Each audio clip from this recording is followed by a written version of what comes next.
Good afternoon, men. Thanks for making time to be with us here on the news desk. This is indeed news as it happens on the day that the High Court has decided to uphold the decision earlier made by the IEBC tribunal to bar Kathy Kilonzo from contesting in the Makueni Senate race. My name is Bonnie Tunya. And I'm Edith Kimani. Indeed, we will have those details for you, including the story of a 40-year-old man in Nyeri, a chicken, and a veterinary clinic post-mortem. I think you can kind of figure out where I'm going with this, but the details coming your way shortly.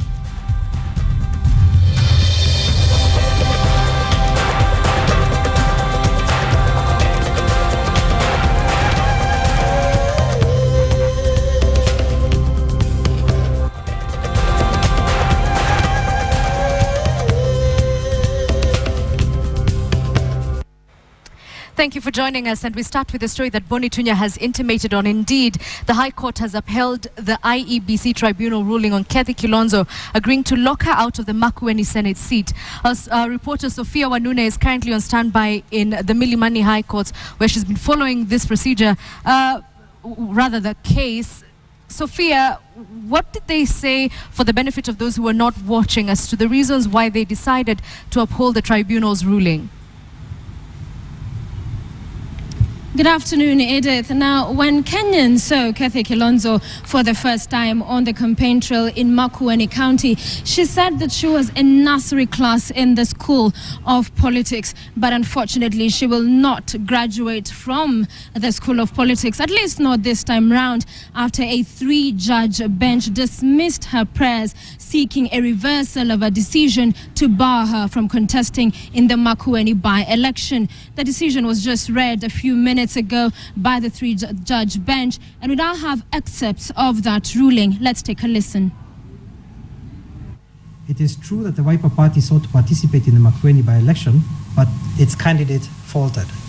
It is also true that we have found that the party's candidate, Ms. Kilonzo, faltered on legal grounds. Based on the material before us, however, the reasons for Ms. Kilonzo's ineligibility may not be attributable to the Wiper Party. We will therefore give the party the benefit of doubt and make the finding that the party may not have had notice of Ms. Kilonzo's registration status. These are the orders of the court. The prayers at paragraph 39, 1, 2, 3, 4, 6, 4, 6, 7, 8, and 10, and 9 of the petition are hereby dismissed. Prayer 39.5 of the petition is hereby allowed. Consequently, we hold and declare that the Wiper Party has a right to nominate another candidate to contest in the senatorial by-election for Makueni County. 3. In order to allow for timely printing of ballot papers by the IEBC and to meet other logistical necessities, 1. The process of nomination of a candidate for Wiper Party shall be conducted no later than 6:00 p.m. today, 19th July 2013. 2. The Wiper Party candidate shall be presented to Makueni County Returning Officer at a place to be determined pursuant to further directions to be issued by this court. There you have it, excerpts from the judge's verdict. And though Kathy Kilonzo's hopes of becoming the first ever elected woman senator in the country were dashed, the party which was nominating her to contest in that election, the Wiper Party, got temporal reprieve, and was allowed to field an alternative candidate. I earlier on, immediately after the session, spoke to the counsel for the Wiper Party on whether they had in fact vetted Kathy Kilonzo to find out if she was indeed a registered voter, and this is what TJ Kajwang had to say. If we to God rest.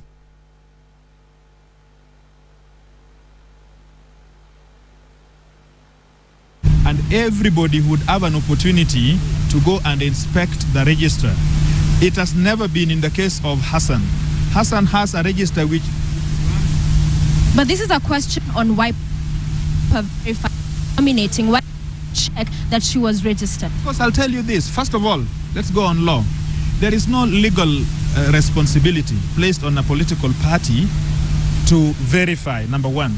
Number two, even if they did, you realize that IEBC had to call a green book, which was in a ballot box already sealed. How could they have verified this even if they had to?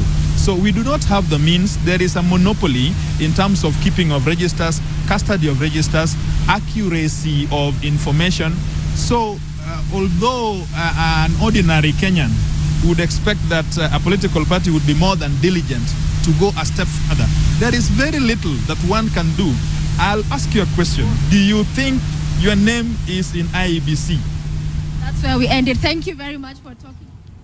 And that is what TJ Kajwang had to say on whether they had vetted Kathy Kilonzo prior to nominating her to vie for the Makueni by-election. As I said, they have been given reprieve. They can field another candidate today. They have to decide who that will be. But a quick mention, Edith, just immediately after the decision, the ruling was made right outside the courtroom. Kathy Kilonzo's supporters had gathered there and the tune changed. And what they were now chanting is, no Mutula Jr., no by-election or no other candidates. So attention is now quickly shifting to the other son of the now of the late Mutula Kilonzo, and that is Mutula Kilonzo Jr. The court team, which Wiper is under, has said they will be issuing a statement later on in the day. They have an 8 a.m. deadline by which they must submit who their nominated candidate to vie in the 26th of July by-election will be. So we'll be watching this closely, this story very closely, and bringing you the details as it continues to develop. Edith, back to you.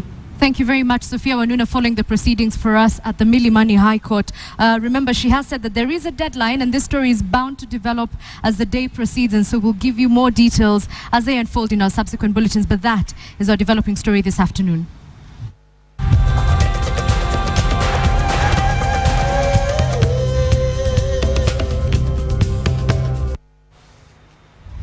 Right, away from the courts and back to school, literally, all public primary schools will reopen on Monday next week. Now, this follows a directive by the Education Cabinet Secretary, Professor Jacob Kaimenyi.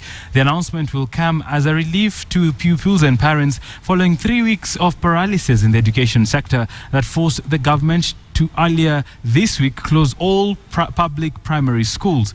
Kaimenyi added that the government will now hold a key stakeholders meeting on Tuesday next week after the official reopening of the schools in order to agree on the way forward. He also said the government will ensure that there are no further disruptions in the academic calendar and that crucial KCPE and KCSE examinations will be held on schedule.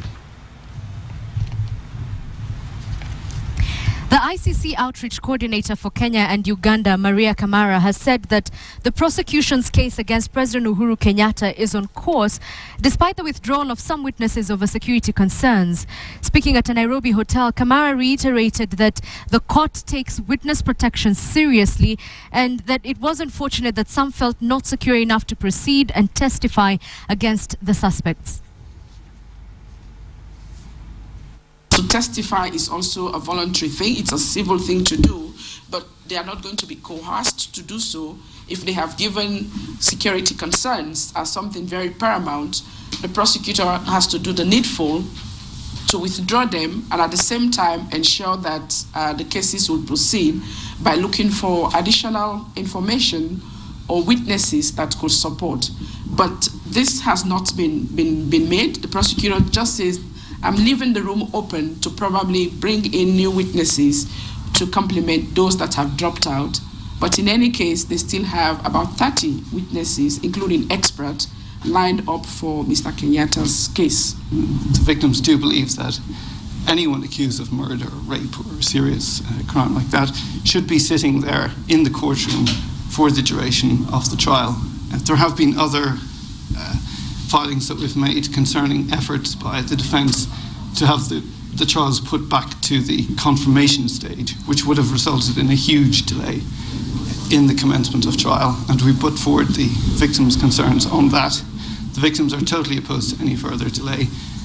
Many of them think that even having the trial commence in April 2013 was itself far too late. As we know, the trial date of April was vacated, and it was pushed back a few months, and then it was pushed back a few more months, and now we're looking at a trial date of November 2013, and we certainly have every confidence that the trial chamber will keep to that date. You know, this job is very interesting, and a lot of the stories that we get are quite interesting, especially the one that we're about to read. Right, a 40-year-old man is being held at a Nyeri police station after allegedly being caught engaging in a unnatural act with a hen. The 40-year-old Paul Nderitu from Kigwandi in Tetu, Nyeri, is said to have been caught in the weird act by his 10-year-old son yesterday evening. His 10-year-old son then alerted his older brother, to whom the chicken is said to belong to, and then they both raised the alarm, which later attracted scores of villagers to their home. The chicken is said to have died later in the night, and the Nyeri acting OCPD Joseph Muika says that the hen will be taken to a veterinary clinic for a post-mortem. In his defense, Nderitu says the chicken belongs to him, and in his view, he did not violate any being's right.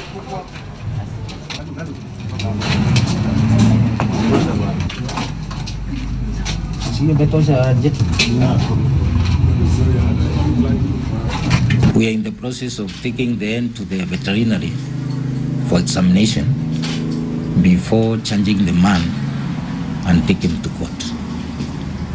Otherwise, we want to do this to deter any other persons who might be interested in repeating the same actions, which is not fit for human beings.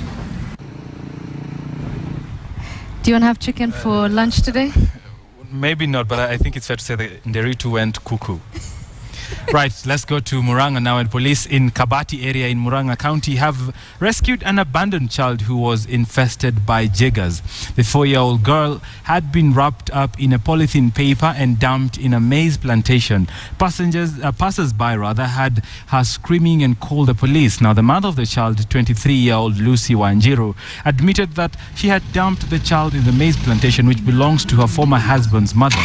She accuses the man, identified only as John, of taking off after impregnating her in the fashion of several men in the area, leaving the mothers without the means to feed and take care of the children. She called on the government to address the father of the child. The abandoned child is reported to have been suffering malnutrition, and she was given medical attention at the Murang'a Sub-County Children's Officer.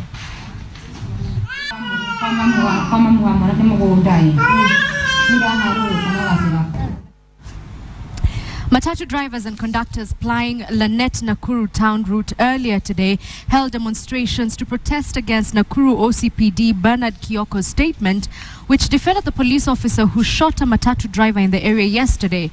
Now, according to the OCPD, who addressed the media yesterday, the police officer was forced to use his gun to defend himself after the angry mob roughed him up.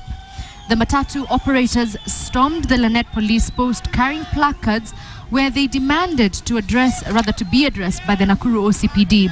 Their cry was, however, in vain, and they in turn headed to the Nakuru-Nairobi highway, where they barricaded the road, causing heavy traffic snarl-up on the dual carriageway. The protest was, however, calmed down by the Nakuru anti-riot police, who threw tear gas at the protesters, dispersing them.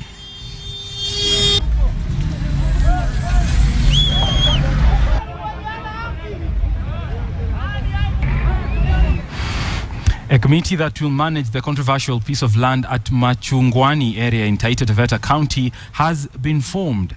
Governor John Murutu says the committee will represent all tribes in Taita County and will be in charge of the allocations of parcels of land.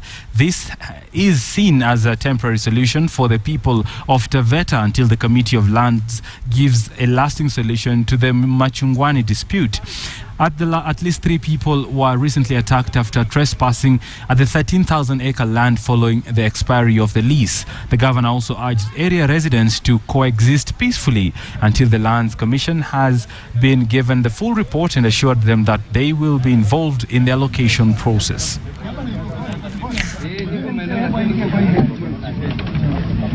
Mashamba ni watu wote watoke, alafu ikekije vigawanywe baadaye, lakini tukisema tuingie italeta shida, italeta ukabila. Hayo ndio mawazo yangu kama mkaaji wa Taveta. Yeah, we're just about to take a short commercial break to pay the bills, but remember, all the stories that you see right here on the news desk can be read on our official website. And today I had asked the people on Twitter, if you have any interesting Did You Know fact, do send it to me on @Edith_Kimani or at KTN Newsdesk, and I'll be reading one of your Did You Know facts this afternoon. I pray it's not about chicken.